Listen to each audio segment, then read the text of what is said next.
ख़वातीन व हज़रात आदाब। आज महमूद फ़ारूकी साहब हमारे मेहमान हैं। महमूद फ़ारूकी की दूसरी दास्तान पे एक किताब आई है, तो उस बहाने से, किताब पे तो हम बात करेंगे ही, उस बहाने से दास्तान के बारे में कुछ और जानने की कोशिश करेंगे। महमूद साहब, पहले तो आपको बहुत बहुत मुबारकबाद, दास्तान की ये दूसरी किताब आई है। तो वारिस अल्वी का एक मज़मून है, नाउल बिन जीना भी कोई जीना है। तो जब हम ये दास्तान का पूरा सफ़र देखते हैं तो मुझे लगता है कि जो लोग आपसे एसोसिएट हुए हैं या दास्तान को सुन रहे हैं, तो अब एक ऐसा माहौल बन गया है कि ऐसा लगता है कि दास्तान बिन जीना भी कोई जीना है। ऐसा आप महसूस करते हैं? हाँ, नहीं, मैं महसूस नहीं करूँ, लेकिन हाँ ज़रूर, लेकिन अब ये कि एक दास्तान और दास्तान गोई ऐसी ज़रूरी चीज़ बन गई है, एक जुज़्व ला यनफ़क जिसे कहते हैं, बन गई है कि ये तसव्वुर करना मुश्किल है कि दास्तान गोई ना होती तो क्या होता। मतलब किसी न किसी को ज़रूरत है, उसको इन्वेंट करना था। बिल्कुल, तो ये बात एक हद तक सही है कि दास्तान गोई और दास्तानें अब हमारे ज़माने में और हमारे समाज में इस हद तक मुस्तहकम हो चुकी हैं कि उसका तसव्वुर करना मुश्किल है कि ऐसा भी कोई वक्त था कि दास्तान गोई नहीं थी। और ये बात इस तरह से भी अक्सर सामने आती है कि बहुत से लोगों को ये दास्तान गोई से जो वाक़फ़ियत रखते हैं, दास्तान गोई का नाम जिन्होंने सुना या उसमें दिलचस्पी रखते हैं, उन्हें ये एक्चुअली नहीं पता है कि दास्तान गोई अभी रिवाइव हुई है। वो ये समझते हैं बहुत से लोग कि दास्तान गोई जैसे गज़ल गायकी की तरह हमेशा से मौजूद थी और वो चल रही है। अच्छा, तो मुझसे कुछ लोगों ने कई ये भी पूछा है कि तो आप अपने वालिद से आपने ये सीखा है ये फ़न, या आपके वालिद से करते थे इस तरह से? तो वो हाँ बिल्कुल, वो एक तरह से अब आके जैसे हमारे प्रोग्राम्स में शुमाली हिंद में लोग अब गज़ल करवाते हैं, कव्वाली करवाते हैं, उस तरह से दास्तान गोई भी करवाने लगे हैं। तो ये एक बहुत अच्छी बात है इस लिहाज से कि इस बहाने से एक सिन्फ पैदा हुआ है कि स्टेज से क्या चीज़ की जा सकती है, क्या सुनाया जा सकता है, क्या पेश किया जा सकता है स्टेज पे बैठ के, उसमें एक इजाफ़ा हुआ है। तो एक नया बयानिया तैयार हुआ है उसकी वजह से, इन द सेंस कि या तो आप स्टेज पे पहले आप या तो नाटक करते थे या स्टैंड अप कॉमेडी करते थे लोग, या कुछ इम्प्रोवाइज्ड करते थे नाटक किस्म की चीज़, लेकिन अब एक नई चीज़ सामने आई है तो वो एक नया नैरेटिव बनता है। नाटक का नैरेटिव अलग है, अफसाने का नैरेटिव अलग है, फ़िल्मों का नैरेटिव अलग है। अब एक नई जुहत आई है कि स्टेज पे एक और तरह से चीज़ें लिखी जा सकती हैं। उसको कुछ मैंने किया, अंकित चड्ढा ने भी उसमें काम किया था, उसने अपनी दास्तानें बनाई, सुनाई, पेश की, तो स्टेज के इम्कानात में इजाफ़ा हुआ है बुनियादी तौर पर। महमूद साहब, एक चीज़ ये जानना चाहूँगा कि आपके बहुत सारे इंटरव्यूज़ और आपकी तहरीरें भी लोग पढ़ते रहते हैं, लेकिन वो ज़्यादातर चीज़ें जो मौजूद हैं वो अंग्रेज़ी में हैं जी। उर्दू और हिंदी की जो ऑडियंस है हमारी, उसके लिए मैं जानना चाहूँगा कि ये जो दास्तान का सफ़र है, जैसे उर्दू वाले हैं तो उर्दू वालों ने शम्सुर रहमान फ़ारूकी की किताबें पढ़ रखी हैं, फ़ारूकी साहब ने इस पर बहुत काम किया है, लेकिन वो किताब की हद तक था। परफॉर्मेंस, जब इसे दास्तान को परफॉर्म करना था तो ये सफ़र कैसे शुरू हुआ? आप तो कहीं भी जा सकते थे, और आप कहीं भी जाते तो इतने ही कामयाब होते या इससे ज़्यादा होते, तो दास्तान का इंतखाब थोड़ा मुश्किल तो रहा होगा ना? हाँ, उसमें दो तीन बातें थीं। कुछ मेरा बैकग्राउंड हिस्ट्री का था, तो हिस्ट्री का बैकग्राउंड होने की वजह से कॉलोनियल हिस्ट्री के वक्त में 19th सेंचुरी में किस तरह से हमारी जो अक़दार थे वो बदले, किस तरह से हमने पुरानी चीज़ों को हाशिए पे ढकेला, कुछ नई चीज़ों को सामने लाए। हाली और मोहम्मद हुसैन आज़ाद और सर सैयद वगैरह ने जिस तरह का रिफ़ॉर्म मूवमेंट शुरू किया उर्दू में, उससे हमारे अंदर किस तरह की एक तरह की थोड़ी बहुत ख़ुद नफ़रती का एक जज्बा पैदा हुआ और पुरानी चीज़ों की कदर कम हुई। तो हिस्ट्री का स्टूडेंट होने की वजह से इन चीज़ों का थोड़ा मुझे शऊर था। और फ़ारूकी साहब की तहरीरें, उर्दू अदब से मेरी बहुत कम वाक़फ़ियत है उसमें, और तनक़ीद की हद तक तो बिल्कुल ही नहीं है, माँ सिवाय इसके कि फ़ारूकी साहब की तहरीरें थोड़ी बहुत मैंने पढ़ी हैं, ज़िंदगी भर से पढ़ता रहा हूँ। तो उनकी तहरीरें पढ़ के ख़ास तौर से उनके जो उनका जो नज़रिया अदब था, उसमें जो तब्दीली 80s की दहाई से आना शुरू हुई, जब उन्होंने मीर पे और दास्तानों में काम किया और फिर उन्होंने जब इन चीज़ों का अहाता करना शुरू किया, तो उससे मुझे मदद मिली। तो जब मैंने दास्तानों को पहली बार पढ़ा, उनकी किताब को जब पहली बार पढ़ा, तो मैं एमफिल करके आया था कैम्ब्रिज से, तो मुझे थोड़ी बहुत उर्दू अदब और मॉडर्न उर्दू अदब से दिलचस्पी थी। एमफिल में कैम्ब्रिज में मेरा थीसिस का मौजू 18वीं सदी के उर्दू तस्करे थे, 18वीं 19वीं सदी के। तो उन तस्करों पे मैंने पहले से काम कर रखा था, तो थोड़ा बहुत मुझे शुद्ध बुद्ध थी उस ज़माने के अहवाल से, उस ज़माने के अदब से। थिएटर का भी मुझे शौक़ रहा था और मैंने थिएटर किया भी था, स्कूल में भी, कॉलेज में भी। फिर बॉम्बे में मैं था कुछ अरसे, तो वहाँ भी मैंने अतुल कुमार के साथ और थोड़ा बहुत इप्टा के साथ, इन लोगों के साथ काम किया था। तो ये थिएटर और हिस्ट्री दोनों की तरफ होने की वजह से, और उस ज़माने में मैं कॉलम निगारी भी करता था, तो एक क्रिटिकल कल्चरल क्रिटिक होने की वजह से ये तीनों चीज़ें यकजा हुई जब मैंने दास्तानें पहली बार पढ़ी।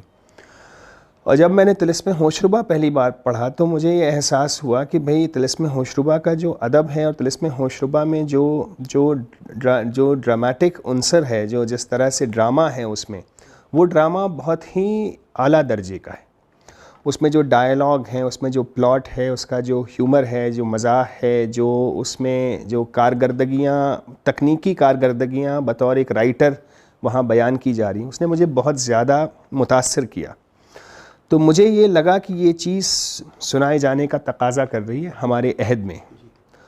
तो जब उसको फिर पहला शो इस तरह से, हम उस ज़माने में, मतलब उस वक्त मेरा ये इरादा नहीं था कि मैं शो करूँगा, मैं ये सोच रहा था कि भाई किसी तरह से लोगों को इस बेशकीमती असासे से मुतारिफ़ किया जाए कि भाई आप देखें कि ये कितनी लाजवाब चीज़ थी और कितना बड़ा ये ख़जाना है जिसे आपने बिल्कुल फरामोश कर दिया। तो उस वक्त मेरा मकसद सिर्फ याद दहानी का था या उस पर तवज्जो दिलाने का मकसद था कि भाई ये भी बड़ी अहम चीज़ है। तो उस ज़माने में, मतलब, और आज भी कि तवज्जो किस तरह से दिलाई जाए, आप पढ़ सकते हैं, लिख सकते हैं, या आप डॉक्यूमेंट्री वगैरह बना सकते हैं। तो उस राह पे मैं कोशां था। इत्तेफाक़ात होते हैं, कुछ ज़रूरी इत्तेफाक़ात जिनसे कुछ चीज़ें सामने आती हैं। तो उस ज़माने में जो इंडिया इंटरनेशनल सेंटर के डायरेक्टर थे प्रोबीर सेन साहब, वो मेरे जानकार थे, मेरे दोस्त के वालिद हैं, मुझे जानते थे। तो उन्होंने जब मुझसे बात की, उन्होंने कहा क्यों नहीं तुम इस पर एक लेक्चर डेमोन्स्ट्रेशन करके लोगों को बताओ। तो लेक्चर डेमोन्स्ट्रेशन के बारे में जब मैं सोचने लगा और फ़ारूक़ी साहब से मैंने बात की, इस बारे में गुफ्तगू की, तो फिर ये लगा कि इन दास्तानों में से कुछ को हम सुना सकते हैं, कुछ सेलेक्ट करके। तो वो फ़ारूक़ी साहब की मदद से मैंने वो 2 छोटे छोटे एक्सर्प्ट्स उसके चुने, और फिर मैंने ये तय किया कि अकेले सुनाने की बात आज के ज़माने में न मेरी काबिलियत इतनी है, न ऑडियंस की इतनी सलाहियत है कि वो अकेले सोलो परफॉर्मेंस को झेल सके। तो मेरे बचपन के स्कूल के थिएटर के दोस्त हिमांशु त्यागी, उन लोगों ने डून स्कूल में काफ़ी काम किया था साथ में, उन्होंने लब्बैक कहा इस पे, और उन्होंने मेरे साथ जब वो बैठे सुनाने, और जब हम इसको सुनाने पे हमने काम किया, और फ़ारूक़ी साहब के पास हम लगातार आते जाते रहे थे, उन्होंने हमारी रिहर्सल्स ले रहे थे एक तरह से। और बाद में बहुत हाल में मैंने सुना कि फ़ारूक़ी साहब ने भी तिलिस्म होशरुबा पढ़ा है, उसकी रिकॉर्डिंग पढ़ी। तो मुझे अब 15 साल बाद मैं उससे मेरा रूबरू हुआ कि ये वो पढ़ चुके हैं पहले। वो पहले हम सुन लेते तो हमारा और काम हो जाता, लेकिन वो उस तरह से फिर वो पहले शो का खाका बना। और फिर पहला शो जब हमने किया इंडिया इंटरनेशनल सेंटर में 4 मई 2005 को, तो फिर वहाँ पे इस कदर उसको वाहवाही मिली और इस कदर गर्मजोशी से उसका इस्तकबाल हुआ कि फिर उसके बाद शोज़ मिलते चले गए और बनते चले गए, फिर शोज़ का सिलसिला चल निकला। तो इस तरह से ये सफ़र शुरू हुआ। मतलब जो पहली कोशिश थी, मतलब उसमें जो ज़रूरी चीज़ थी वो ये कि ये कन्विक्शन आपके अंदर हो कि ये चीज़ बहुत अच्छी चीज़ है। तो मुझे लगता है, जैसे मैं किसी से बात कर रहा था, उसमें ये फ़ायदा मुझे हासिल हुआ क्योंकि मेरे पास ये स्टैम्प था कि जी मैं बाहर से पढ़ के आया हूँ, मैं ऑक्सफोर्ड और कैम्ब्रिज और जो भी आपके लवाज़िमात होते हैं वो मुझे हासिल थे, तमग़े मेरे पास थे। तो उन तमग़ों की वजह से मुझे इस चीज़ को उठाने में थोड़ी आसानी हुई। अगर मेरे पास वो तमग़े ना होते तो मुझे और जद्दोजहद करनी पड़ती। चूँकि एक तरह का अप्रूवल और स्टैम्प मेरे पास ऑलरेडी था, तो इसलिए जब मैंने कहा कि जी ये बहुत अहम है, तो लोगों ने उसको ज़्यादा जल्दी सीरियसली लिया।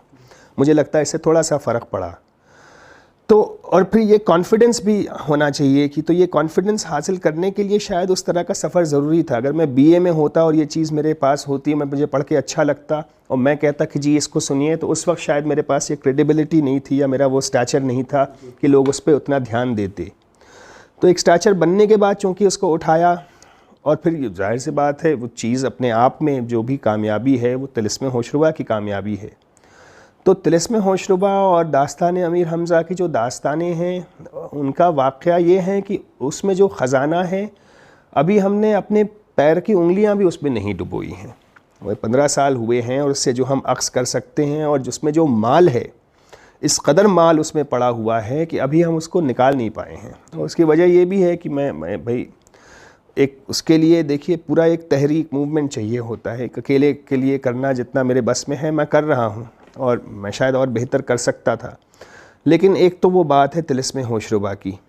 अब क्या है कि जब तिलिस्म होशरुबा और बहुत सारी चीज़ें लोग सुनते हैं तो कुछ लोगों के जहन में ये बात आती है, और इसी एटीट्यूड की वजह से दास्तान को हाशिए पे ढकेला गया था कि जी ये तो पुरानी चीज़ें हैं, ये तो फैंटेसी है, इसमें हमारे अहद की कोई बात नहीं है, ये तो मतलब पुराने क़िस्से हैं, इससे हमें कोई नई बात नहीं मालूम होती है। लेकिन पुराने क़िस्से तो गज़ल भी बहुत पुरानी है, सिराज औरंगाबादी की या वली दक्कनी की, लेकिन आज भी आप उन्हें सुनते हैं और महसूस होते हैं। क्लासिकल म्यूज़िक तो उससे भी ज़्यादा पुरानी है, लेकिन आप पुरानी चीज़ों से भी महसूस होते हैं। आज के दौर में जब लोग तिलिस्म होशरुबा के क़िस्से सुन रहे हैं और उससे महसूस हो रहे हैं तो वो आज की चीज़ है, उसमें फिर रेलेवेंस का और टॉपिकलिटी का कोई चक्कर नहीं है।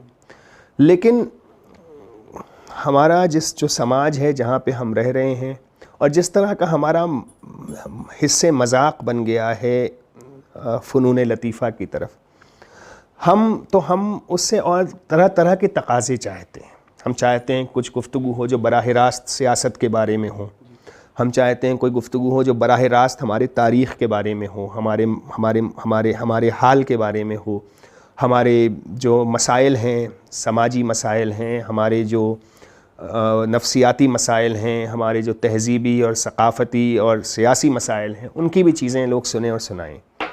इस तरह से तिलिस्म होशरुबा के बाद से और फिर दास्तानी लिखने लिखाने का सिलसिला शुरू हुआ। महमूद साहब, अभी आपने थिएटर का जिक्र किया जी, और एक तरफ तो शमसुर रहमान फ़ारूकी हैं जिन्होंने दास्तान पे और अदब पे इतना बड़ा काम किया है, लेकिन आपका ताल्लुक़ हबीब तनवीर से भी रहा है। जी जी। तो हबीब साहब के साथ रहते हुए फिर दास्तान की तरफ आना, आपको वो रास्ता थोड़ा ज़्यादा आसान था अगर आप हबीब साहब के साथ रहते? हाँ, अब उसमें दो आप मिस करते हैं थिएटर को? नहीं, थिएटर जो उस तरह मैं जो कर रहा हूँ थिएटर ही है, और थिएटर को बिल्कुल वो थिएटर उसका अपना भी मतलब जो थिएटर का नाटक करना और नाटक में लोगों का जमा होना, एक ग्रुप का बनना और फिर उस तरह से एंट्री एग्ज़िट स्टेज पे करना, वो भी बहुत अट्रैक्टिव चीज़ है। मैं उसको मिस करता हूँ बिल्कुल। वो उसकी भरपाई मैंने पिछले दिनों की, मैं उस पर अलग से बात करूँगा। लेकिन हबीब तनवीर ने क्या किया, हबीब तनवीर ने का जो काम है, हबीब तनवीर ने छत्तीसगढ़ का नाचा जो रिवायत थी, जिसको कोई ये नहीं समझता था कि इसमें भी कोई अहमियत है, ये कोई गिरां कदर चीज़ है, लोग उसको बेकार की पड़ी हुई चीज़ समझते थे। हबीब तनवीर ने उस पड़ी हुई चीज़ को, जिसे मॉडर्न थिएटर ने दरखोरे एतना नहीं समझा, उस गिरी पड़ी चीज़ को आपको उठाया और दिखाया कि जी इसमें कितने बड़े मोती भरे हैं। यही काम शमसुर रहमान फ़ारूकी ने किया एक तरह से, कि जिन चीज़ों आपने दास्तान वो तो उन्होंने काम तो उन लोगों ने किया, मैं उसको आगे बढ़ा रहा हूँ। अब क्या है कि ये दोनों चीज़ें जो हैं, उन्होंने जो किया तिलिस्म होशरुबा के साथ और उन्होंने जो किया नाचा के साथ और उसको जो रिवाइव किया, वो दोनों अगेंस्ट द ग्रेन काम थे। इस्टेब्लिशमेंट उनको किसी तरह काबिल नहीं समझता था। उन्होंने एंटी इस्टेब्लिशमेंट जाके दिखाया कि जी ये है। तो वो बड़ा उम्दा शेर है कि हिकमत को एक गुमशुदा माल समझो, हिकमत को एक गुमशुदा लाल समझो, जहाँ पाओ अपना उसे माल समझो। तो वही उन्होंने किया, वही शमसुर रहमान फ़ारूकी ने किया। तो ये हिकमत की चीज़ें इत्तेफाक से मेरी झोली में आई। तो हबीब साहब ने जब तिलिस्म होशरुबा का शो देखा पहली बार, हमारा दास्तान गोई का 2006 के अवाइल में, 2005 में हिमांशु का था मेरे साथ, देहरादून में हमने उनके सामने पहली बार किया। बहुत अच्छा लगा। उन्होंने देहरादून के उस फेस्टिवल में हमारे शो के पहले आधा पौन घंटा उस पर लेक्चर दिया और बताया कि कितना अहम ये चीज़ है और क्या आप सुनने जा रहे हैं और कितनी अच्छी ये चीज़ है। तो वो बहुत खुश थे हमसे। फिर उन्होंने 2 साल बाद 2007 में देखा शो, जब पार्टीशन की दास्तान में लिख चुका था, और उसको उन्होंने देख के ये कहा मुझसे कि महमूद क्या बात है, तुम इसको कहाँ से कहाँ ले आए हो। तो वो बहुत खुश थे इस चीज़ से। हालांकि उस शो को देख के फ़ारूकी साहब ने कहा कि भाई इसमें तुम बहुत ज़्यादा तुम लोग थिएटर और ड्रामा कर रहे हो, इससे ज़्यादा थिएटर किया तुमने तो मैं नहीं देखूंगा। सही साहब ने कहा नहीं, बिल्कुल ठीक कर रहे हो जो कर रहे हो। तो वो अपने अपने अलग देखने की चीज़ें हैं। लेकिन बहरहाल तो बात यहाँ पे थी कि हबीब साहब की जो धारा थी और फ़ारूकी साहब की जो धारा थी, हालांकि देखा जाए तो हबीब साहब लेफ़्ट मूवमेंट के साथ जुड़े थे और हबीब साहब लेफ्टिस्ट थे और फ़ारूकी साहब जदीदियत के अलंबरदार थे। लेकिन दोनों के पास एक जो क्लासिकल रिवायत की जो पासदारी थी और उसका जो अदब और एहतराम था, वहाँ जाके दोनों एक हो जाते हैं। महमूद साहब, अभी भी हम जो दास्तान का जिक्र करते हैं इसमें कोई एक चीज़ मैं इसमें और कहना चाह रहा हूँ, वो रियलिज़म जो हमारे यहाँ डोमिनेट कर रहा है थिएटर में और अदब में और सिनेमा में, हबीब साहब का थिएटर रियलिस्टिक थिएटर नहीं था और दास्तानें भी रियलिस्टिक नहीं हैं। दरअसल रियलिज़म जो है वो बहुत पिछले 100 साल से ही आया है, उसके पहले रियलिज़म का इतना दौरा नहीं था। मतलब आप जैसे एक पुरानी स्टोरी है कि जब जहांगीर या अकबर के, मैं भूल रहा हूँ, कि सामने वो यूरोपियन पेंटिंग दिखाई गई तो उन्होंने कहा कि ये तो वही है जो आँख देख सकती है, जो आँख देख सकती है उसको बनाने से क्या फ़ायदा। मुसव्विर का तो काम है कि जो आँख देख नहीं सकती उसको इस तरह से पेश किया जाए। तो रियलिज़म की अपनी हुदूद हैं और रियलिज़म के ज़रिए आप समाज की पूरी तरह अक्कासी नहीं कर सकते हैं। बाज़ चीज़ों के लिए आपको तमसील की या इस्तिआरे की या पैकर की ज़रूरत होती है। इसीलिए काफ़का ने द ट्रायल लिखा, जो 20वीं सदी के अवाइल के जो समाज जो रूप ले रहा था उसकी सबसे बेहतरीन अक्कासी उसमें है, जो कहीं से कोई रियलिस्ट नावल नहीं है, या वो है या मेटामॉर्फोसिस है, जो दूसरी चीज़ें काफ़का की हैं। जी महमूद साहब, दास्तान का जहाँ तक जिक्र है इसमें तो कोई शक नहीं कि 15 साल में एक ऐसी सिमत जिसको हम भूल चुके थे। हद तो ये है कि दास्तान परफॉर्म होते हुए देखना तो दूर की बात है, हमने दास्तान पढ़ना भी छोड़ दिया था, नहीं पढ़ रहे थे। ये बहुत कम वक्त है जो आपने किया, लेकिन इसके साथ साथ कहीं ना कहीं थोड़ी सी कमी ये लगती है कि जैसे हम दिल्ली में शो देखते हैं तो एक ख़ास एलीट क्लास है जो आपके शोज़ में आती है। बहुत अच्छी बात है कि वो बहुत सारे ऐसे लोग होते होंगे उनमें जो उर्दू उस तरह नहीं जानते होंगे, लेकिन वो भी देखते हैं, पसंद करते हैं। लेकिन फिर भी जो आम आवाम तक दास्तान पहुंचनी चाहिए थी, कहीं ना कहीं लगता है कि अभी वो बाकी है। आपको वो काम करना अभी बाकी है। नहीं, बिल्कुल। देखिए, फ़िलहाल जो हमने किया है वो बेसिकली मोस्टली बूर्जुआ ऑडियंसेस के लिए, बूर्जुआ ऑडियंसेस आती हैं और उसमें भी ये भी बात है कि देखिए उसकी वजह से फ़र्क पड़ा कि जब पहली बार दिल्ली की एलीट ऑडियंसेस ने, जिसको उर्दू ज़्यादा नहीं आती है, उसने दास्तान गोई को लब्बैक कहा और हाँ जी बिल्कुल अच्छी बात है, तो दरअसल उस चीज़ से हमको फ़ायदा हुआ कि भाई वो चीज़, सब दास्तानों के बारे में जितना लिखा गया वो ज़्यादातर अंग्रेज़ी अखबारों में लिखा गया। इसी से ये बात जो आप कह रहे हैं उसकी इससे तायीद होती है।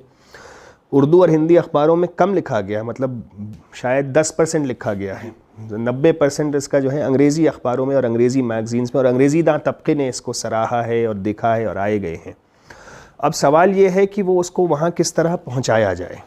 देखिए भाई, हम कोई भी, मतलब ये एक तसव्वुर होता था अवामी शायर का कि शायर जो है वो गलियों गलियों में गाता फिर रहा है। आज के दौर में कोई शायर ऐसा भी नहीं बचा है जो गलियों गलियों में गाता फिर रहा है। शायर को कहीं बुलाया जाता है, वो अपना प्रोग्राम वहाँ शायरी पेश करता है। ऐसा तो है नहीं कि राहत इंदौरी बटला उसके चौक पे खड़े होकर जो है सुना रहे हैं हर आने जाने वाले को। तो वो फ़कीरी का परफॉर्मेंस तो कहीं नहीं है। उनको जहाँ बुलाया जाता है वो वहाँ जाके सुनाते हैं। हमें भी जहाँ बुलाया जाता है हम जाके सुनाते हैं। कभी ऐसा नहीं हुआ कि हमें बुलाया गया और हमने मना किया हो। दक्षिणपुरी की बस्ती है एक, वहाँ हमने एक बार शो किया था, एक रोड पे मचान बना के। हमने चौबोली का शो अभी हरियाणा के एक गांव में, जिंद में, एक डीएम ने ऑर्गेनाइज़ किया था। वहाँ बहुत ढेर सारी औरतें आईं, उनके लिए चौबोली का शो ऑर्गेनाइज़ हुआ। बनारस में, इलाहाबाद में प्रयाग मेले में एक बार दास्तान गोई का शो हुआ। तो अब सवाल ये है कि देखिए, हम हॉल्स में करते हैं, थिएटर हॉल में जो ऑडियंस आती है वो उर्दू नहीं जानती। जो ऑडियंस उर्दू जानती है, मुस्लिम तबके की, middle class, lower middle class मुस्लिम तबका या और जो दीगर उर्दू दाएँ, वो हॉल में नहीं आती। तो अब हम हॉल से बाहर हम जाने को तैयार हैं, और यही इस सिंफ की खूबी है कि आप कहीं भी बैठ जाइए और कर दीजिए। लेकिन अभी उसके लिए भाई, जैसे वो फैज़ साहब से एक बार जावेद अख्तर या किसी ने कहा था कि फैज़ साहब, उन्होंने एक स्टोरी बताई थी कि फैज़ साहब से किसी ने कहा कि फैज़ साहब अपनी शायरी पढ़ते लिखते इतने अच्छे हैं, पढ़ते इतने बुरी क्यों हैं। तो फैज़ साहब ने कहा, भाई साहब सारा काम मैं ही कर लूँगा तो फिर दुनिया क्या करेगी। तो हम कर रहे हैं दास्तानें, हम सुनाने को तैयार हैं। लोग बुलाएं हमसे, कभी ऐसा हो कि हमसे कहें कि आप इस बस्ती में करिए, हम ना करें तो वो अलग बात है। हमारा पूरा प्लान था एक ज़माने में कि हम गाड़ी लेके, और अभी भी है, गाड़ी लेके निकल जाएं और गांव-गांव करते हुए चलें, एक ऐसा साल भर का टूर बनाएं।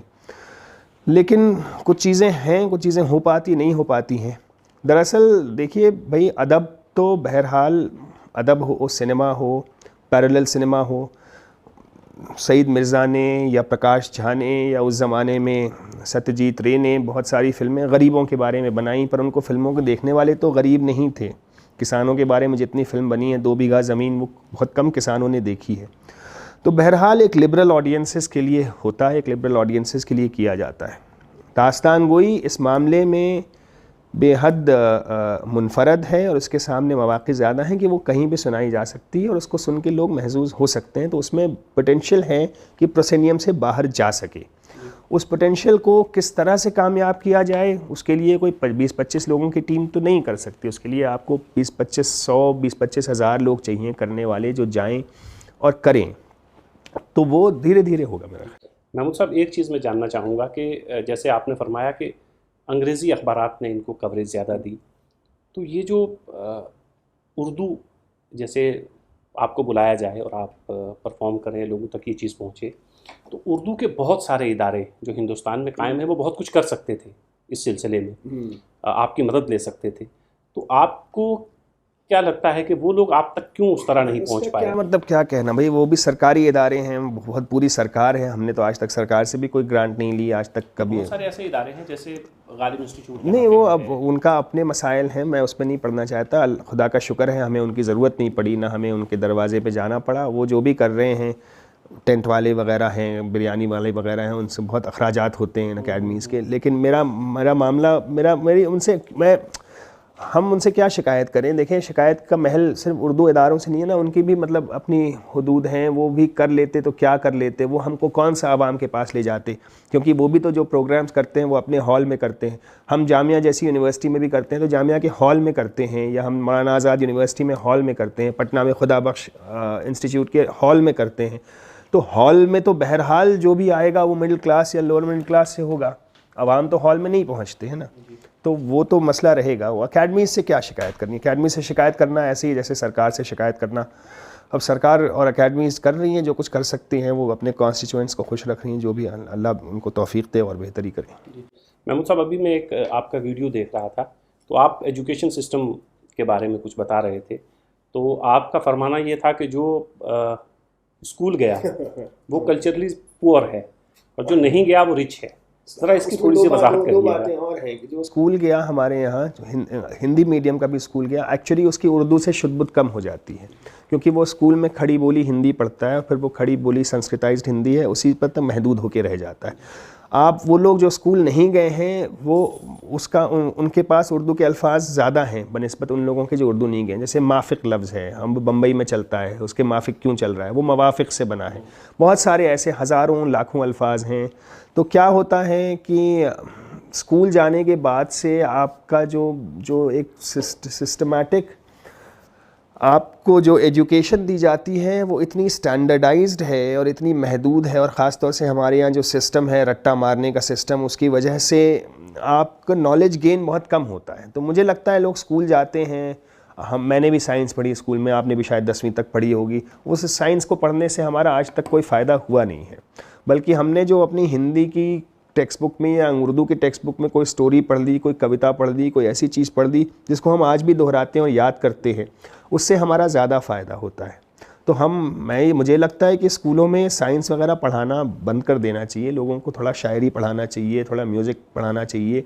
किसी को अगर म्यूज़िक में दिलचस्पी हो तो उसकी ज़िंदगी कितनी बेहतर हो जाती है, कितनी एनरिच्ड हो जाती है। जो दास्तान करता है या दास्तानों से ताल्लुक़ रखता है या पुरानी क़िस्से कहानियाँ सुनता है, फोक स्टोरी सुनता है, उसकी स्टोरी ज़्यादा एनरिच्ड हो जाती है।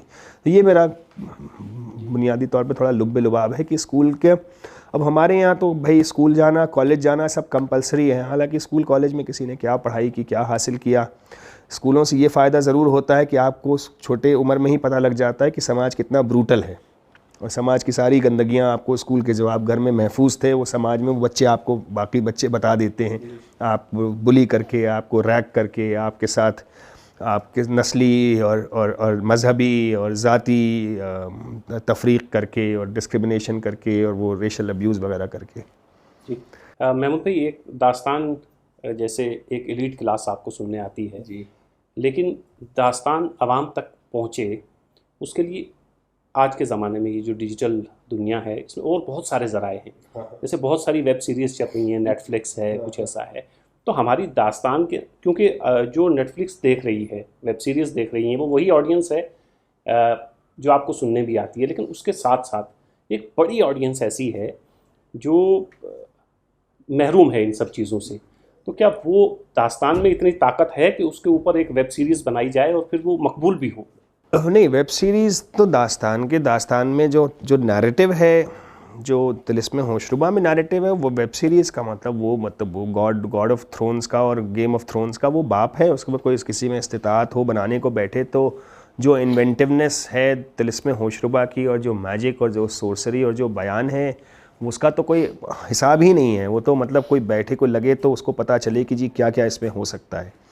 दास्तानों को फैलाने के लिए स्टेज के अलावा पॉडकास्ट का या क्या नाम, ओरल डिवाइसेस हैं, उसको सुनाया जाए, रिकॉर्ड करके लोगों तक पहुंचाया जाए, या उसका शो बना के प्रेजेंट किया जाए, बिल्कुल वो सब हो सकता है वो। लेकिन बहरहाल एक चीज़ है कि दास्तान की जो जो जो जो उसकी जो एस्थेटिक्स हैं या उसकी जो हरकियात हैं, वो ये कि मैं सुना रहा हूँ और आप सामने बैठे हैं।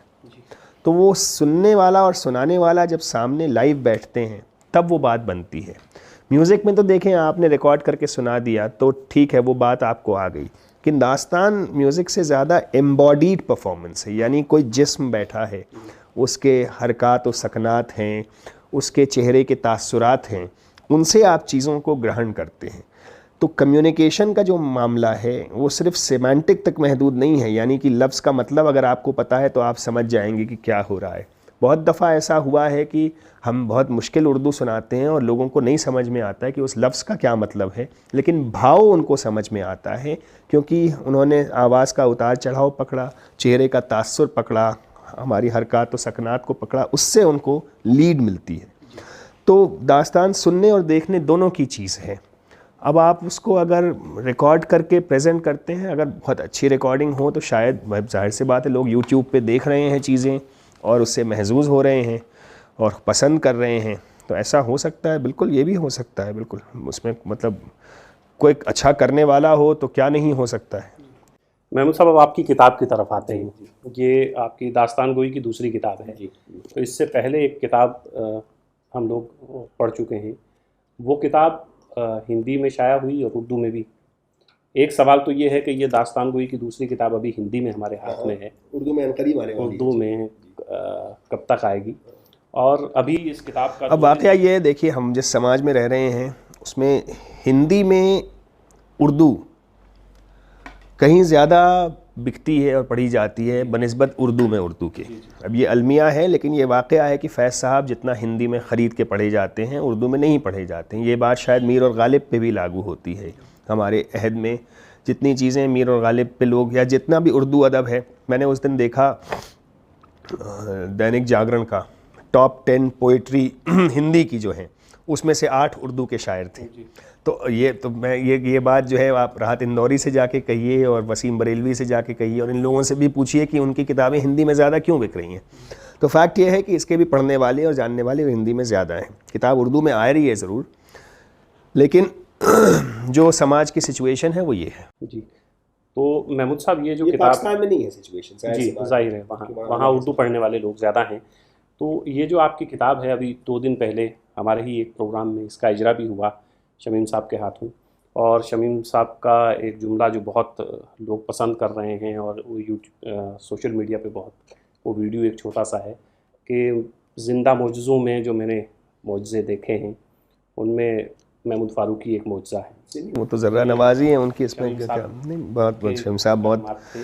करम फरमा रहे हैं, उनकी मोहब्बत है। जुमला मैं ऐसा तो बात बहुत मुबालगा आमेज़ है, लेकिन मैं उनको कॉन्ट्रडिक्ट करने की जसारत नहीं कर सकता, लेकिन ऐसा मैं अपने अंदर इस तरह की कोई ऐसी बात नहीं पाता हूँ। ये जो आपकी किताब है, आपकी पहली किताब से किस तरह मुख्तलिफ है? इसमें क्या क्या है? जो पहली किताब थी वो ज़्यादातर तिलिस्म होशरुबा की दास्तानें थी, क्योंकि तिलिस्म होशरुबा देखिए जो छपी थी वो 100 बरस पहले छपी थी, तो वो इस तरह की है कि उसको पढ़ना बड़ा मुश्किल काम है। उसको 1980s में फिर खुदा बख्श लाइब्रेरी ने छापा, लेकिन उन्होंने ज्यों का त्यों उसका अक्स लेके छापा है, तो किताबत उसकी दोबारा हुई नहीं है। तो पहली किताब में जो दास्तानें हम स्टेज से सुनाते थे उनको हमने आसान उर्दू में फ़ॉन्ट में जाके पढ़ा जा सके, उर्दू और हिंदी में छापा था। उसमें मेरी लिखी हुई एक दास्तान थी, दास्तान तक़सीम हिंद, जो मैंने तदवीन की थी, बनाई थी। इस किताब में और वो तमाम दास्तानें हैं जो पिछले 4-7-8 साल से मैं और मेरी टीम सुना रहे हैं। जैसे दास्तान चौबोली है, जिसके मेरा ख्याल है 200 से ऊपर स्टेज के शोज़ हो चुके हैं। दास्तान सेडेशन है, जो बहुत सुनी गई है, देखी गई है। मंटोयत है, दास्तान मंटोयत, जिसको भी बहुत सराहा गया है। दास्तान कर्ण अज़ महाभारत, जो मैंने हाल में की है। एलिस की दास्तान है, जो बच्चों के लिए की है। दास्तान राजा विक्रम की है। बहुत सारी दास्तानें जो मैंने लिखी हैं, तदवीन की हैं, कंपाइल की हैं। फिर इसमें मैंने एक लंबा मजमून दिया है कि दास्तानें मैं कैसे बनाता हूँ। तो दास्तानें मैं जब करता हूँ, लिखता नहीं हूँ, बनाई जाती हैं एक तरह से। जैसे एक तरह से आपके राग बनाया जाता है। तो बनाने का अमल क्या होता है कि वो तदवीन का अमल है, कंपाइलेशन का अमल है।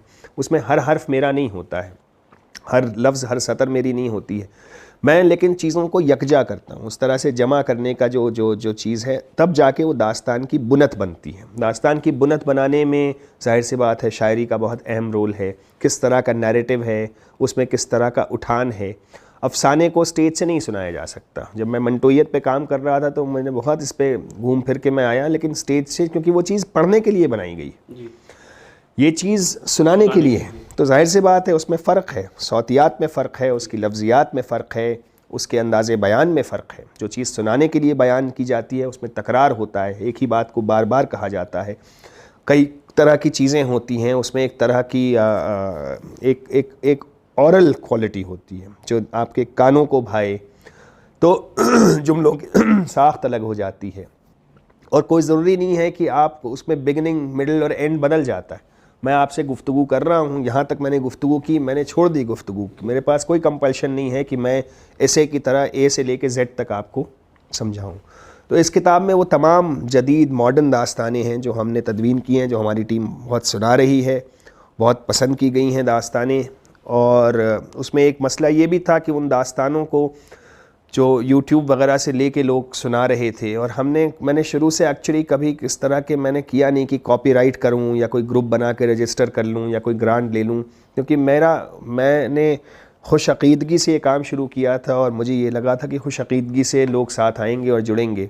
लेकिन फिर बीच में क्या हुआ, लोगों ने उठा के दास्तानें YouTube वगैरह से लेके करनी शुरू कर दी। तो फिर हमने वकीलों से बात की, तो उन्होंने कहा कि भाई सबसे अच्छा तरीका ये है कि आप किताब निकालें इसकी, तो वो कॉपीराइट आपका अपने आप हो जाता है। तो एक ये भी वजह थी किताब को निकालने की।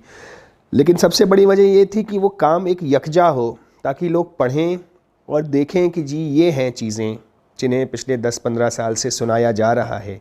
तो वो लोग जिन्होंने देखा है वो पढ़ें भी, और जिन्होंने नहीं देखा है वो भी पढ़ें, और पढ़ के देखें कि सुनाई जाने वाली चीज़ जब कागज़ पे आती है तो वो कैसे महसूस होती है। अच्छा महमूद साहब, दास्तान कर्म के बारे में, वो भी अपने आप में एक मौजज़ा है कि आप 2.5 घंटे दास्तान सुना रहे हैं जी, और लोग सुन रहे हैं, और वो सिर्फ उर्दू नहीं बल्कि उर्दू, हिंदी, संस्कृत, अरबी, फ़ारसी, जाने क्या क्या है उसमें, एक पूरी दुनिया है जी। तो उस प्रोसेस के बारे में ज़रा बताइएगा उसको, क्योंकि वो दास्तान, पहले मैं दो बातें मैं कहना चाहता हूँ। देखिए, दास्तान गोई का जब एआई 9 हुआ, जब मैंने शुरू किया, तो वो अपने आप में एक पॉलिटिकल एक्ट था। यानी ये नहीं था सिंपली कि आपने कोई पुरानी चीज़ उठा के दिखा दी, कि जिस चीज़ को लोगों ने कंडेम करके रिजेक्ट कर दिया, जब आपने कहा नहीं ये अच्छी चीज़ है, तो वो अपने आप में एक पॉलिटिकल एक्ट हो गया, क्योंकि जो पावर इस्टेब्लिशमेंट है वो उसको नकार रहा है। आपने कहा नहीं जी ये अच्छी चीज़ है।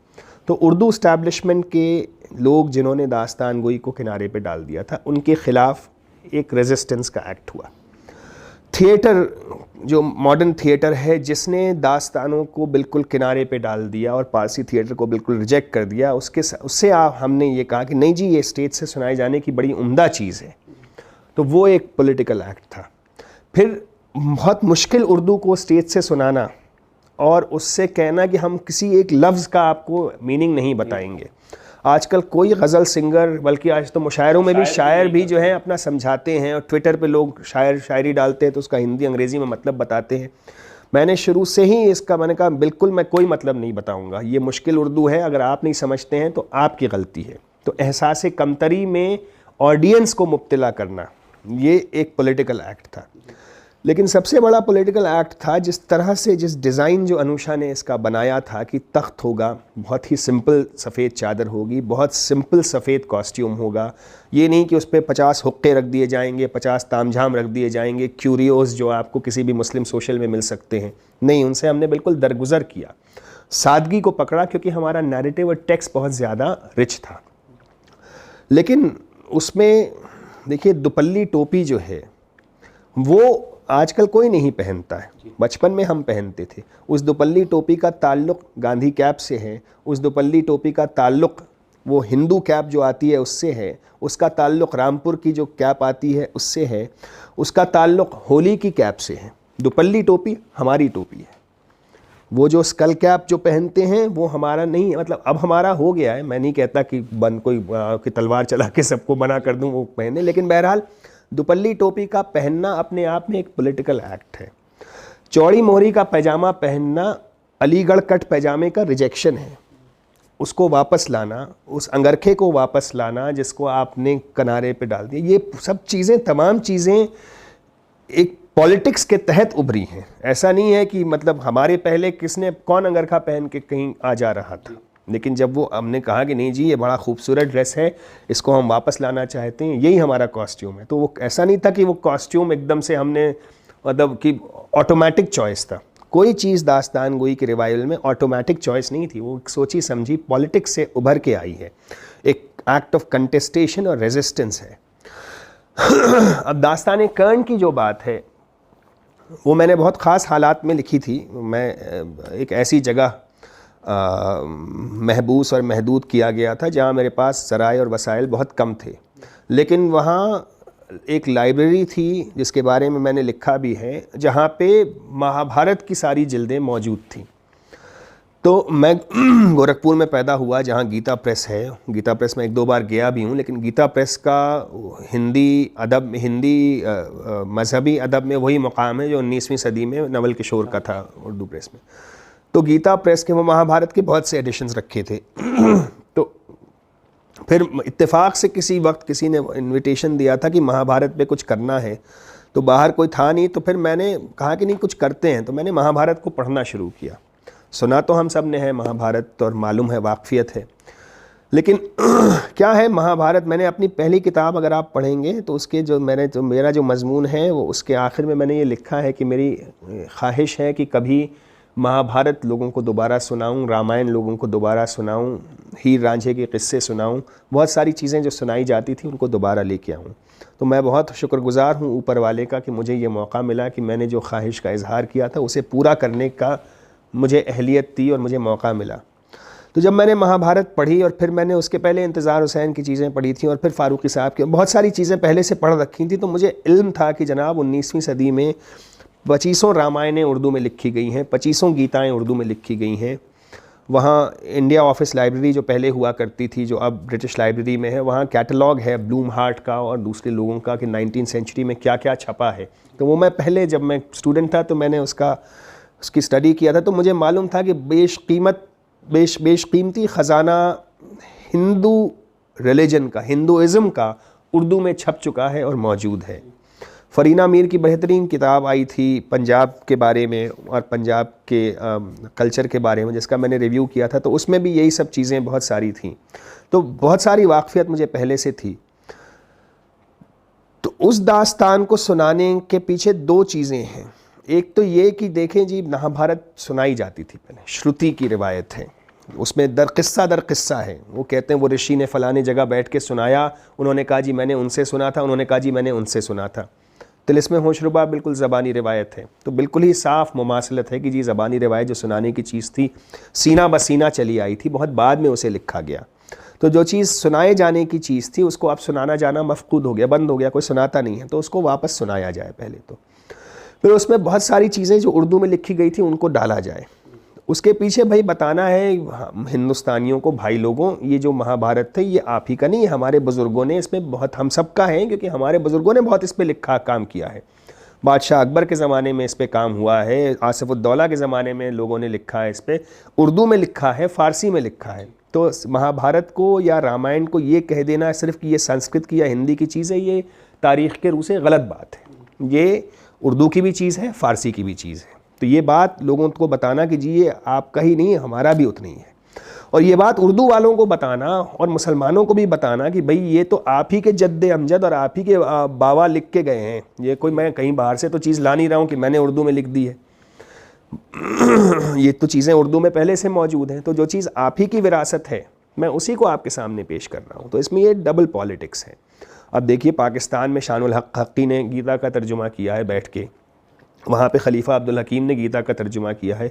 हाल में उसके बाद मुझे जब मैं तैयार कर रहा था, कामरान अकरम एक साहब थे जो गुजर गए, उन्होंने पूरी महाभारत उर्दू में लिखी है जो छपने वाली है। तो बर्रे सग़ीर के मुख्तलिफ़ हिस्सों में इन चीज़ों पे काम हुआ है। उसके पहले मैं रामायण पे काम कर चुका था, फ़ारसी के रामायणों पे, मसीह पानीपती के रामायण पे, जयराम जी की दास्तान जो इसमें किताब में मौजूद है, जिसमें उनका A.K. रामानुजन का ऐसे 300 रामायणा से मैंने लिए थी चीज़ें। तो ये चीज़ें मैं पहले से इन चीज़ों की तरफ एक तरह से बढ़ रहा था, तो वो चीज़ें इसमें इकट्ठा हुई और वो दास्तान बन गई, अच्छी बन गई है, लोग पसंद कर रहे हैं उसे। और देखिए महाभारत तो एक समंदर है, उसमें से तो आप कोई ऐसा है नहीं कि जो तो कहा है, मशहूर कहावत है कि जिसने एक जन्म में पूरी महाभारत पढ़ ली उसको मोक्ष प्राप्त हो गया। तो पूरी महाभारत ना कोई पढ़ सकता है ना सुना सकता है। तो मैं, और इसके अलावा ये ओरल रिवायत का हिस्सा है, तो इसके इतने हिस्से हैं, इतने इसकी रिवायतें हैं कि आप उनको जमा कर ही नहीं सकते। उसमें एक किस्सा आता है भीष्म का कि भीष्म का ये 108वां जन्म है, 106 जन्म है। ये मैंने महाभारत में नहीं पढ़ा, ये मेरे साथ एक आचार्य जी थे, उन्होंने मुझे बताया ज़बानी तौर पे ये रिवायत। तो मैंने कहा तो बड़ी उम्दा रिवायत है, इसको मैं फ़ौरन ले आता हूँ। तो उसमें रहीम का एक दोहा आता है जो एक्चुअली रहीम ने बिल्कुल नहीं लिखा है, मैंने रहीम के नाम से बना के लिख दिया है, जैसे पुराने ज़माने में लोग कबीर के नाम से बना के चला देते थे। तो वो भाई जब और लोगों ने रहीम के नाम से बनाया है तो मुझे भी हक़ है कि मैं भी रहीम के नाम से बना के पेश करूँ। मैं अपने नाम से चलाऊँगा तो लोगों को पसंद नहीं आएगा इतना, लेकिन रहीम का नाम जैसे ही आता है लोग फ़ौरन श्रद्धा भाव से सुनने लगते हैं, तो मैंने कहा उसका इस्तेमाल करता हूँ। तो वही बात है, बहुत से गालिब के शेर हैं जो गालिब ने नहीं लिखे लेकिन गालिब के नाम से उनकी शोहरत है। तो इस तरह की चीज़ें उसमें फिर शामिल होती गई। फिर रश्मि रथी मैंने बचपन में पढ़ी थी स्कूल में, मैंने बहुत मुतासिर था, तो पहले से वाक़फ़ियत थी उससे, वो आ गई। मृत्युंजय का नाम मैंने सुना हुआ था, तो कुछ चीज़ें बनती चली गई, तो बहुत अच्छा लगता है, बहुत खुशी होती है करके, बहुत बहुत बहुत उसको अपनी पूरी एनर्जी और पूरी जान लगा के करता हूँ। और मुझे उस पर बहुत अच्छा कॉम्प्लीमेंट अभी भोपाल में शो हुआ था, तो एक लड़के ने दिया कि मैंने जो दास्तान कर्ण की सुनाई उसके बेशतर स्रोतों से, उसने कहा हिंदी में, स्रोतों से मैं वाकिफ़ था, वो कहानी ज़्यादातर मेरी जानी हुई है, लेकिन उर्दू फ़ारसी में आपसे सुन के मुझे जिस आध्यात्मक जो उसका जो बोध हुआ, जिसका एहसास हुआ, वो पहले कभी नहीं हुआ था। तो एक तरह से ये पूरी जो एक्टिविटी है, देखें कॉलोनियलिज्म के बाद से हम लोग कॉलोनाइज्ड हैं, हम महकूम हैं, न सिर्फ हम महकूम हैं, तहज़ीबी तौर पे महकूम हैं, हमारे ख़यालात महकूम हैं, हमारे अंदर एक कस्म पुरसी का और एक लो सेल्फ़ एस्टीम की चीज़ घर कर गई है, हम अपने आप को किसी काबिल नहीं समझते हैं। तो ये सारी एक्टिविटी एक तरह का रेस्टोरेशन ऑफ द सेल्फ़ है, और ये काम मेरा नहीं है, फ़ारूक़ी साहब का काम है, और बहुत से लोग सैकड़ों साल से 100 साल से ये काम कर रहे हैं रेजिस्टेंस का। महात्मा गांधी भी तो यही कर रहे थे एक तरह से, कि आपको रेस्टोर करें आपका सेल्फ़, जो कॉलोनियलिज्म के ब्रूटल और वायलेंट इनकाउंटर ने आपसे छीन लिया, वो आपके अंदर जो कहना चाहिए सेल्फ़ रेस्पेक्ट जो थी वो आपसे छीन ली गई। तो सेल्फ़ रेस्पेक्ट को रेस्टोर करने का काम है ये सब, कि जी नहीं आप ऐसा नहीं है, आपके अंदर भी कुछ है या था। जी महमूद साहब, बस अब आखिर में, क्योंकि आपकी इतनी जहात हैं कि उस पर कई घंटों बात हो सकती है बहुत सारी चीज़ों पे, लेकिन दास्तान पे बहुत बात होती है, आपकी किताबों पे भी बातें होती हैं लेकिन बहुत ज़्यादा नहीं होती। तो 1857 पे आपने एक किताब कंपाइल की है, इंतज़ार साहब पे आपकी किताब है, दास्तान गोई पे 2 किताबें हैं। तो लेकिन बहुत से ऐसे लोग हैं जो आपको सुनते भी हैं लेकिन आपको पढ़ना भी चाहते हैं। जी, तो ये किताबें जो हमारे सामने हैं, तो अब हम इस इंतज़ार में भी हैं कि इसके बाद क्या है। तो कुछ ऐसा है कि कुछ किताबें और हमें? हाँ बिल्कुल, इंशाल्लाह मैं जो तजुर्बात हुए जो मेरा प्रिज़न का है उस पर मैं यकीनन किताब लिखूँगा, और मैं इंशाल्लाह जो है वो मैं उस पर अंग्रेज़ी में, उर्दू, हिंदी तीनों में किताब लिखूँगा, तीनों ज़बानों में, क्योंकि ऐसी चीज़ें हैं और ऐसे वाक़यात, ऐसे तजुर्बात हैं जिनसे मैं अपने आप को खुशकिस्मत समझता हूँ कि मुझे बराह रास्त इतनी सफ़रिंग देखने का मौका मिला, बराह रास्त इतना मैं ताल्लुक़ में आया उन लोगों से जो इस कदर बेबस हैं, जो इस कदर महरूम हैं, जो इस कदर तबे हुए कुचले हुए, इस कदर दुख में जी रहे हैं। वो हर वो आदमी जो जेल में है वो अकेला नहीं, उसके पीछे 10-15 उसके फैमिली वाले हैं। तो इस कदर दुख में और इस कदर कुचले दबे हुए लोगों के बीच जहाँ पहुँच के आपके साथ जो भी हो रहा है वो कुछ भी नहीं है बनिस्बत उसके जो लोगों के साथ गुज़र चुका है या गुज़र रहा है, जो लोग 15-15 साल से क़ैद हैं, जिनकी माएँ मर गईं, जिनकी बीवियाँ बाप मर गए, जिनके बच्चों का कोई ठिकाना नहीं, जिनकी बीवियों का कोई ठिकाना नहीं, जो बीमारियों में गिरफ़्तार हैं, जिनको मालूम नहीं कि वो निकल के जाएंगे तो क्या करेंगे। तो ये एक तरह की खुशकिस्मती है कि वो कुरान की एक आयत भी है, ला नुकल्लिफ़ु नफ्सन इल्ला वुसअहा, हम किसी को उतनी तकलीफ़ नहीं देते जितना वो बर्दाश्त ना कर सके। लेकिन वहाँ जाके आपको समझ में नहीं आता कि क्या वाकई वो आयत सही है, क्योंकि लोग जिस कदर तकलीफ़ में, जिस कदर रंज में, जिस कदर अज़ियत में जी रहे हैं। तो मैं उससे दो चार हुआ बराह रास्त। ये मैं अपनी बहुत खुशकिस्मती समझता हूँ। मैं समझता हूँ कि ये मेरी ज़िंदगी का बेशक सबसे बेशबहा और सबसे कीमती तजुर्बा है, और मैं उसको सहेज के रखे हुए हूँ और मैं चाहता हूँ कि उसको निकालूँ। वो जो तजुर्बात हैं और वो जो ज़िंदगियाँ हैं, वो जुर्म और एहसास जुर्म और मैं गिल्टी था या नहीं था, इससे परे है। जैसे मैं वहाँ पहुँच के मैं अपनी इनोसेंस का या अपनी बेगुनाही का दावा कोई मायने नहीं रखता है। आप बेगुनाह हैं, चलें आपके साथ बहुत बुरा हो गया, लेकिन आपके इर्द गिर्द जितने लोग हैं उनके साथ तो और भी बहुत ज़्यादा बुरा हो रहा है, क्योंकि उनके कोई घर वाले नहीं हैं जो आएँ पैरवी करें, कोई घर वाले नहीं हैं जो आएँ बरसों में मुलाकात करें, कोई ऐसा नहीं है जो 300 रुपया उनके अकाउंट में डाले, कोई ऐसा नहीं है जो एक ख़त उनका बाहर पहुँचाए, कोई बाहर ऐसा नहीं है जो उनको ख़त लिखे। बहुत से लोग ऐसे हैं जिनके पास कुछ है नहीं बाहर जाने को। लोग ऐसे हैं जो वहाँ से निकल के जाने के बाद कुछ करके वापस आ जाना चाहते हैं कि यही बेहतर है बनिस्बत बाहर की ज़िंदगी के। तो उन तजुर्बात को समेटना है, वमा तौफ़ीक़ इल्ला बिल्लाह। महमूद साहब, आपको दास्तान परफॉर्म करते हुए हम हज़ारों बार देखते हैं, लेकिन आपकी गुफ्तगू भी, जो इंटरव्यूज़ हैं या और गुफ्तगू आपके लेक्चर्स होते हैं, वो भी दास्तान से किसी तरह से कम नहीं होते हैं। बहुत मज़ा आता है। लेकिन इस इंटरव्यू को हम यहीं समेटते हैं और फिर किसी वक्त और आपको ज़हमत देंगे। आपका बहुत शुक्रिया। बहुत शुक्रिया। आपका शुक्रिया। आप तरक्की करें और आगे बढ़ें, और इस तरह लोगों को, और मेरे से कहीं ज़्यादा डिज़र्विंग लोगों को, मुझसे कहीं ज़्यादा मैं आज एक अस्पताल गया था, वापसी में मैंने एक जगह कचौरी खाई, तो वो उसकी सब्ज़ी बहुत अच्छी थी, मगर वो थोड़ा वीरान पड़ा हुआ था। मैंने कहा मैं इस बात का रोना अगर रोता हूँ कि मेरे हुनर का कोई पहचानता नहीं या उसको खातिर खा सताइश नहीं मिली, तो यार वो कचौड़ी वाले तो इतनी उम्दा सब्ज़ी बनाता है, उसका तो कोई नाम भी नहीं जानता।